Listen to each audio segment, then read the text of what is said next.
Shalom, selamat berjumpa sekali lagi di sesi renungan harian DMC Bahasa.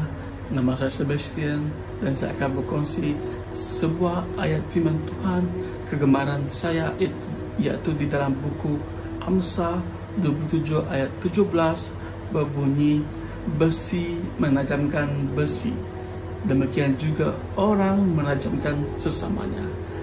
Atau dalam bahasa Inggris berbunyi, iron sharpen iron. Ayat ini banyak sekali mengajar dan menegur saya agar menjadi anak Tuhan yang kuat dan bersemangat semasa saya melayani anak-anak muda di DMC, bahkan di dalam kalangan ahli kumpulan sel saya sendiri. Jadi di dalam perkongsian saya pada kali ini, saya ingin mengadaptasi nilai-nilai besi tersebut. Adaptasi saya pertama yaitu besi memiliki unsur-unsur ketulinan ataupun murni ataupun asli. Di dalam Alkitab mengisahkan sebuah kejadian zaman besi di Timur Tengah, mendapati bahawa besi tidak begitu asli pada masa itu, tetapi ianya mengandungi logam lain seperti nikel, tembaga ataupun karbon.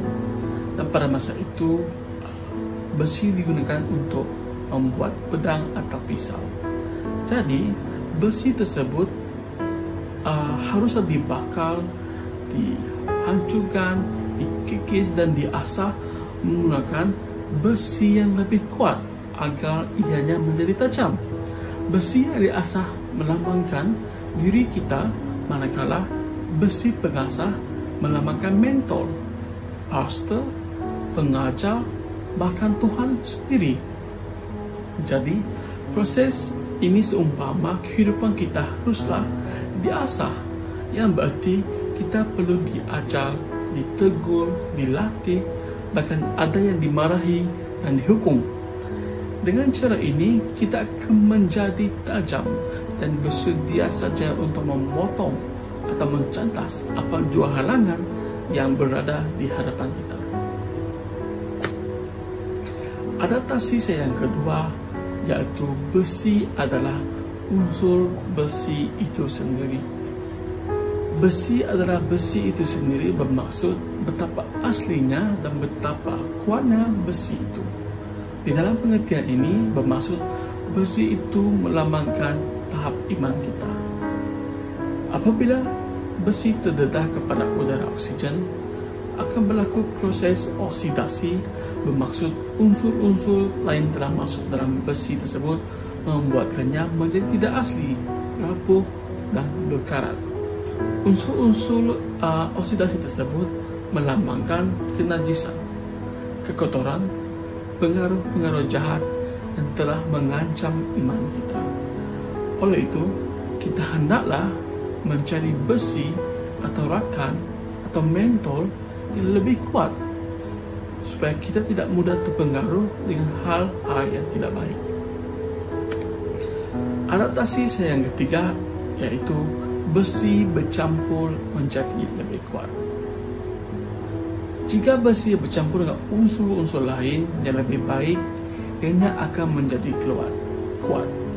Contohnya, melalui penyelidikan saya, apabila besi dicampur dengan unsur alloy dan karbon, ianya akan menjadi besi keluli ataupun steel yang mempunyai 1000 kali ganda kuat dari besi biasa, walaupun ianya tidak asli. Tetapi kalau udara oksigen yang masuk dalam unsur besi tersebut, ianya akan menjadi rapuh. Di sini saya berpendapat bahawa begitu pentingnya dengan siapa kita tak berkawan, kerana mereka itulah yang akan membentuk pribadi kita. Jika kita belajar firman Tuhan, dengan siapapun kita menuntut ilmu, kita harus bijak memilih dan membedakan yang baik dan yang jahat. Key point saya dari perkongsian tadi yaitu perkataan mengasah atau ataupun sharpen. Pertama, mengasah berarti meneliti atau fokus. Semasa kita mengasah pisau atau pedang tadi, kita akan meneliti dan fokus pada bahagian bilah tersebut supaya kita tahu bahawa adakah ianya sudah tajam ataupun masih tumpul. Meneliti atau fokus di sini bermaksud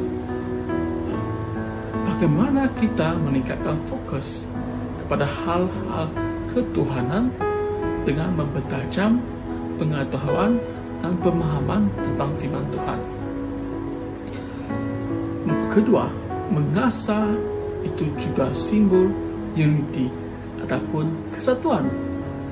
Ketika mengasah besi dengan besi, sama ada besi pengasah ataupun besi yang diasah, kedua-duanya akan berubah. Ini berarti iman kita diperkuat ketika kita memuji dan mendorong satu sama yang lain. Di dalam Ibrani 10 ayat 24 hingga 25 berkata, marilah kita saling memperhatikan satu sama yang lain untuk menimbulkan kasih dan perbuatan yang baik. Jangan berhenti daripada berhimpun seperti yang dilakukan oleh sesetengah orang. Nasihatilah sesama sendiri, terutamanya setelah kamu sedar hari Tuhan itu kian hampir. Nah, rumusan renungan saya pada kali ini yaitu hendaklah kita saling mendorong, mendukung, menolong dan bersatu untuk tetap kuat di dalam iman. Karena inilah kerinduan Tuhan kita. Inilah erti persekutuan yang sebenar. Akhir sekali saya ingin berkongsi satu firman Tuhan di dalam Mazmur 133 ayat yang pertama berkata, lihatlah betapa baik dan menyenangkan hati apabila saudara-saudara seiman hidup bersama dengan bersatu padu. Ayo kita iron sharpen iron, besi menajamkan besi, besi menguatkan besi. Sekian, terima kasih, Tuhan memberkati. Bye.